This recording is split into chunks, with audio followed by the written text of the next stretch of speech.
Okay mga matinding, meron po tayong rotary switch. Huwag nyo pong hihilayin ng wire, no? Ako, gumamit po ako dito ng isang maliit na pilip.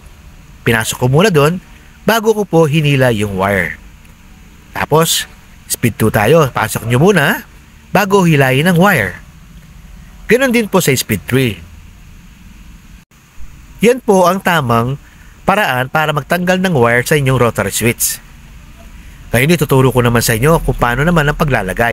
Gagamitin ko ulit ang maliit na pilip, ipapasok ko muna sa speed 1. Tapos, ipapasok ko naman ang wire. Pag pumasok na, hilahin ko na po yung pilip. Speed 2, ganun din po. Ipasok muna yung isang maliit na pilip. Tapos, ipapasok natin yung wire.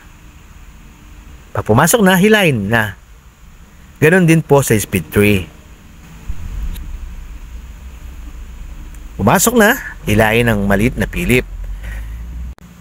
Ganyan naman po ang tamang paglalagay ng inyong mga wire sa inyong rotary switch. Alam nyo mga patingting, pag hinila nyo agad kasi yung wire sa isang rotary switch, masisira po yung pinakalock niya. Pag ilalagay nyo na po yung wire, hindi na po siya maglalak ng maayos. Okay mga patingting, salamat po sa panonood po ninyo. God bless po sa ating lahat.